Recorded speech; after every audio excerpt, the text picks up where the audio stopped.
Hello everyone, welcome to Tech with Ranjan, presented by Advait Education, ANJ Exams and powered by Gate Academy. Session में हर बार की तरह आज भी एक government vacancy की डिटेल लेके आऊँ आप सभी स्टूडेंट्स के लिए। तो चलिए देखते हैं ये गवर्नमेंट जॉब वैकेंसी कहाँ से आ रही है। It is coming right away from national institute of technology Warangal. तो NIT वारंगल की तरफ से ये वैकेंसी निकली हुई है। यहाँ पे अलग अलग टाइप के पोस्ट हैं। खास बात बता दूं कि कुछ पोस्ट जो है यहाँ पर वो एक्सपीरियंस उनमें मैंडेटरी है, ठीक है, लेकिन वहीं कुछ और भी वैकेंसीज हैं, कुछ और भी पोस्ट्स हैं जहाँ पर एक्सपीरियंस की नीड नहीं है, केवल वो डिजायरेबल फॉर्म में। तो सभी टाइप का चीज़ है। तो पूरा वीडियो जो है टिल द एंड देखिएगा, आपको पूरी की पूरी डिटेल जो है वो मस्त वे में मिल जाएगी, ठीक है। शुरू करते हैं, चलिए इस नोटिफिकेशन का पूरा डिटेल देखना।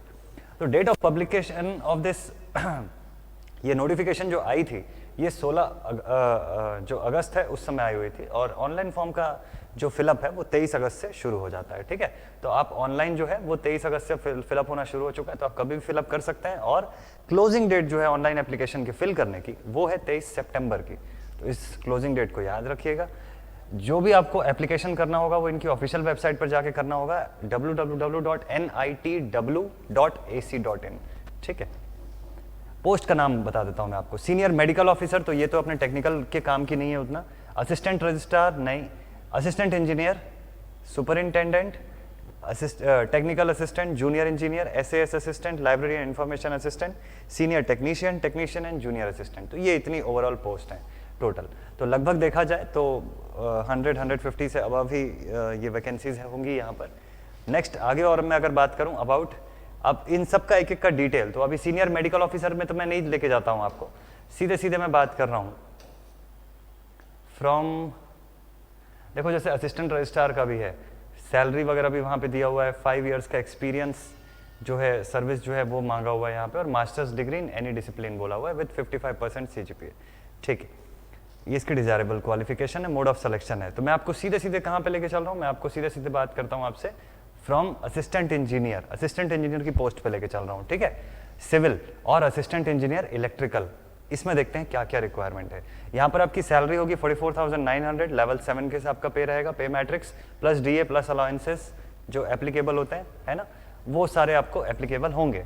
वैकेंसीज एंड रिजर्वेशंस की बात करें तो एक ही पोस्ट है यहाँ पर, एक ही सीट है फॉर AE सिविल एंड एक ही है फॉर इलेक्ट्रिकल। रिजर्वेशन यहाँ पर नॉट एप्लीकेबल है। मोड ऑफ रिक्रूटमेंट तो डेप्यूटेशन होगा, including the short term contract भी होगा, फिर उसके बाद फिर आप फुल टाइम रिक्रूट भी हो जाते हैं। एज लिमिट हाईएस्ट है 55 ईयर्स। एसेंशियल क्वालिफिकेशन में आपका फर्स्ट क्लास B या BTech इन सिविल या इलेक्ट्रिकल इंजीनियरिंग, डिपेंडिंग अपॉन कौन से पोस्ट के लिए आप जाते हैं। क्वालिफिकेशन एंड एक्सपीरियंस की बात करूं तो होल्डिंग एनालॉगस पोस्ट और 5 years regular service in level 5 as junior engineer और इट्स इक्विवेलेंट पोस्ट, तो डेफिनेटली यहाँ पर ये मांगा हुआ है, ठीक। अब इसके आगे, अब ये तो था आपका एसेंशियल क्वालिफिकेशन एंड एक्सपीरियंस, ठीक है। यहाँ पे 5 साल का एसेंशियली एक्सपीरियंस जो है वो मैंडेटरी है। इसके अलावा डिजायरेबल एक्सपीरियंस में ये सारा कुछ दिया हुआ है, computer aided design, CAD and latest management technology, other relevant software, इस पे वर्क किया हुआ आपने, या फिर experience in the working of high tension line electrical वालों के लिए, and electrical maintenance planning execution of electrical works, तो ऐसा इस तरीके का है, ठीक है। Method of selection among the shortlisted candidates will be done based on the performance in the interview, सीधे इंटरव्यू के बेसिस पर इस पोस्ट के लिए सिलेक्शन है, ठीक है। बट ये एक्सपीरियंस काफी ज्यादा मांगा हुआ है इसमें। सुपरिंटेंडेंट की अगर मैं बात करूं तो सैलरी रेंज आप देख सकते हैं 35,400। मास्टर्स डिग्री, सीधे क्वालिफिकेशन पे लेके आता हूं, masters degree and knowledge of computer application. Master degree किसी भी डिसिप्लिन में अगर आपकी है तो आप डेफिनेटली इसके लिए एलिजिबल हो सकते हैं, ठीक है। तो जो बच्चे M.Tech किए होंगे वो अभी सोच रहे होंगे, ठीक है, कि हम इसके लिए एलिजिबल हैं, तो यस। बट यहाँ पर आप देख सकते हैं कितने ईयर्स का एक्सपीरियंस मांगा हुआ है। नेक्स्ट आपके काम की चीज क्या हो सकती है, टेक्निकल असिस्टेंट। टेक्निकल असिस्टेंट में देखो क्या क्या पूछा हुआ है। 35,400 की सबसे पहले आपकी सैलरी है, लेवल 6 पे matrix plus DA plus allowances, ये सारा कुछ तो अप्लीकेबल है ही। अपार्ट फ्रॉम दैट वैकेंसीज जो है इस पोस्ट के लिए 27 वैकेंसीज हैं, ठीक है। मोड ऑफ रिक्रूटमेंट क्या होगा, इनिशियली आपको 2 साल के लिए रिक्रूट किया जाएगा और उसके बाद फिर आप परमानेंट होते हैं depending upon your performance. Age limit not exceeding 30 years, 30 साल जो है वो मैक्सिमम एज लिमिट है। एसेंशियल क्वालिफिकेशन की बात करें, फर्स्ट क्लास B या BTech in your relevant discipline, ये सारे डिसिप्लिन यहाँ पर गिवन है, या फिर फर्स्ट क्लास MCA होना चाहिए, या फिर masters degree in the streams, physics chemistry, ये सब। डिजायरेबल एक्सपीरियंस, यहाँ पर एक्सपीरियंस जो है मैंडेटरी नहीं है, केवल डिजायरेबल है। अगर है तो फिर आपको उसका एडिशनल बेनिफिट मिल सकता है, ठीक है। तो इन पर्टिकुलर स्ट्रीम्स में से किसी में भी आपका एक्सपीरियंस अगर है या प्रेफरेबल अगर हो तो सेंट्रली फंडेड टेक्निकल इंस्टीट्यूट्स में आपने वर्क किया हो या इस कंडीशन में, तो that is good. Mode of selection क्या होगा? देखो, mode of selection basically 3 stage में आपका सिलेक्शन करेगा। सबसे पहला जो प्री स्टेज या प्रिलिमिनरी स्टेज होगा, उसमें क्या होगा, आपका टेस्ट जो होगा 100 मार्क्स का होगा, जिसमें 50 सवाल होंगे। हर सवाल 2 मार्क्स का वेटेज रखता है। 1 घंटे का पेपर है आपका। इसमें mathematics, science and general awareness के सवाल पूछे जाते हैं, ठीक है। और 2 मार्क्स अवॉर्ड होंगे फॉर हर करेक्ट आंसर के लिए, और 0.5 मार्क्स डिडक्ट हो जाएंगे for every wrong answer. Advance test जो होता है वो गेट के पैटर्न पर होता है। साफ लिखा हुआ है कि एडवांस टेस्ट जो होगा वो गेट एग्जामिनेशन के पैटर्न पर होगा, ठीक है। तो आपके रेस्पेक्टिव ब्रांच या सब्जेक्ट के बेसिस पर होगा। एग्जैक्टली 50 क्वेश्चंस, 2 मार्क्स ईच, और आपके रेलेवेंट डिसिप्लिन के हिसाब से ये सवाल पूछे जाएंगे। 2 घंटे का पेपर रहेगा आपका। Again 2 marks for every right answer and 0.5 for every wrong answer, ठीक है। 0.5 का डिडक्शन हो जाएगा। मेरिट लिस्ट जो होगा वो जो स्कोर आपने स्टेज 2 पर अटेंड किया होगा उसके हिसाब से प्रिपेयर होगा, ठीक। फिर इसके बाद जाके फिर कैंडिडेट जो होंगे वो शॉर्टलिस्ट होंगे depending upon the cut off. तो ये पूरी इसकी कंडीशन गिवन है।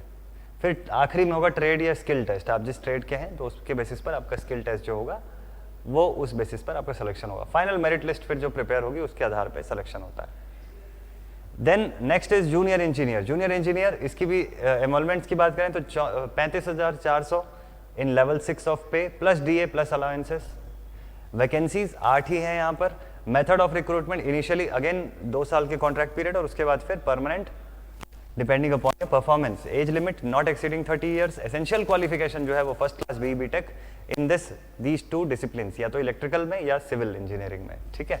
डिजायरेबल एक्सपीरियंस बोला है, ठीक है, कोई मैंडेटरी नहीं है। तो उस डिजायरेबल एक्सपीरियंस में आप देख सकते हैं कि ये सारा कुछ है। मोड ऑफ सिलेक्शन इसमें भी सेम है। मोड ऑफ सिलेक्शन यहाँ पर भी सेम है। वही गेट एग्जामिनेशन पैटर्न आपका स्टेज 2 पर रहेगा, तो इस कंडीशन पर है। प्रोफिशिएंसी या स्किल टेस्ट यहाँ पर। Then student activity and sports SAS assistant, इसका भी अलग कंडीशन है। और नेक्स्ट जो है आपका वो लाइब्रेरी एंड इंफॉर्मेशन असिस्टेंट। ऐसे बहुत सारी अलग अलग पोस्ट है इस एक ही नोटिफिकेशन के अंदर, तो काफ़ी सारा कुछ आपको मिलता है। सीनियर टेक्नीशियन की पोस्ट है, ठीक है। सीनियर टेक्नीशियन की जो पोस्ट है उसमें 25,500 इनिशियल सैलरी है विथ एडिशनल अलाउंसेस। 19 वैकेंसीज आई हुई है यहाँ पे, ठीक है। और initially on contract basis for 2 years, ठीक है। और as limit not exceeding 33 years. यहाँ पर जितने डिप्लोमा वाले हमारे स्टूडेंट्स हैं वो एलिजिबल हो जाते हैं, ठीक। तो आप लोग ध्यान से सुनिएगा। एसेंशियल एजुकेशनल क्वालिफिकेशन जो है वहाँ पर diploma in engineering in civil, electrical या फिर mechanical, computer science, electronics and communication, information technology, ये आपका होना ज़रूरी है। और of 3 years duration in the relevant field, ठीक है। किसी भी तरीके का एक्सपीरियंस यहाँ पर मैंडेटरी तो नहीं है, ठीक। डिजायरेबल क्वालिफिकेशन आपका बैचलर्स डिग्री है, ये डिजायरेबल हो सकता है। और डिजायरेबल एक्सपीरियंस जो है वो आपको सिस्टम एडमिनिस्ट्रेटर या नेटवर्क एडमिनिस्ट्रेशन के पोस्ट पर या सॉफ्टवेयर डेवलपमेंट, इस टाइप का कुछ अगर आपके पास एक्सपीरियंस है तो वो आपके प्रोफाइल में ऐड ऑन होगा, ठीक है। प्रिफरेबल एक्सपीरियंस यहाँ पर दिया हुआ है। अगर लगभग 5 साल के आसपास का एक्सपीरियंस है आपका इन द पे लेवल 3 तो it will be considered as good. Mode of selection यहाँ पर क्या है? अगेन 3 मोड में आपका सिलेक्शन होना है। प्रिलिमिनरी, स्टेज 2 एडवांस टेस्ट और आखिरी स्किल टेस्ट। तो पहला जो स्टेज होगा उसका फॉर्मेट किस तरीके का है? 50 multiple choice question of 1 hour duration, वही मैथ, साइंस और जनरल अवेयरनेस जैसा मैंने पिछले बार के लिए भी बताया था। फिर 2 marks for every right answer, 0.5 mark deduct हो जाएंगे for every incorrect answer. Advance test जो होगा वो भी एग्जैक्टली इसी तरीके से होने वाला है। Merit list will be prepared based on score obtained in stage 2, ठीक है। वही फिर से अगेन 50 क्वेश्चन 2-2 मार्क्स के हिसाब से देखा जाए तो 100 नंबर का paper. Stage 1 and stage 2 will be conducted in a single session, ये ध्यान रखिएगा, as section A and section B. The test will be of 3 hours duration. Response या answer sheet of the stage 2 will be evaluated only if the candidate या only of those candidates who qualify in stage 1. तो stage 1 को हल्के में नहीं लेना है। Preliminary test qualify करने के बाद ही आपकी आंसर शीट जो है स्टेज 2 की वो चेक होगी, ठीक है। तो ये बड़ा ज़रूरी है, ये सभी पर है एप्लीकेबल। लास्ट में फिर स्टेज 3 पर जाते हैं।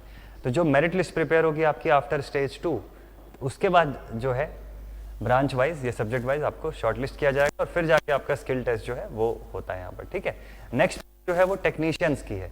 तो यहाँ पर भी जितने डिप्लोमा वाले बच्चे हैं वो एलिजिबल हो जाते हैं, और प्लस अगर आपने ITI किया हुआ है तो भी आप इस पर एलिजिबल हो जाते हैं, ठीक है। तो ये देख सकते हैं 21,700 की पे है आपकी, प्लस एडिशनल वहाँ पर जो एनरोलमेंट्स है गवर्नमेंट की तरफ से वो तो है ही, 27 साल की एज लिमिट यहाँ पर दी हुई है, not exceeding 27 years, diploma in this relevant streams या फिर senior secondary from a government recognised board with 50% marks कम से कम, और उसके बाद ITI कोर्स ऑफ 1 ईयर और higher duration in civil, electrical, mechanical, electronics, DMLT photography trade या ऑटोमोबाइल इंजीनियरिंग।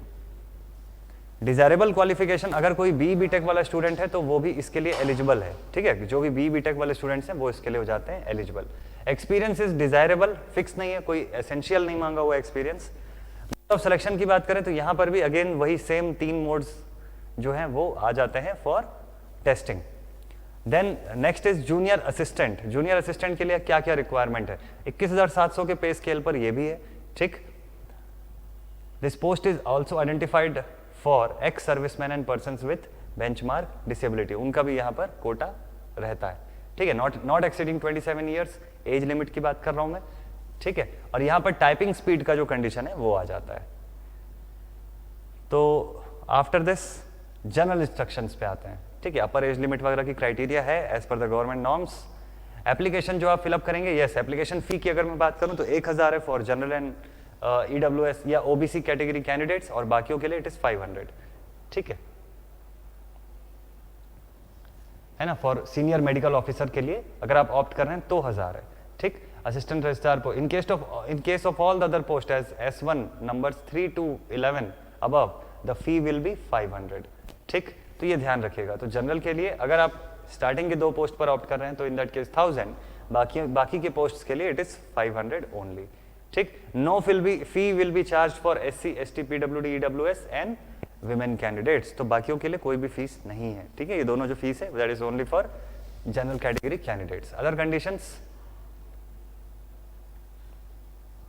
नेक्स्ट ये एडिशनल डिटेल्स हैं, इसको भी एक बार आप लोग डेफिनेटली इसके गो थ्रू हो जाइएगा, इसको पढ़ लीजिएगा एक बार प्रॉपर।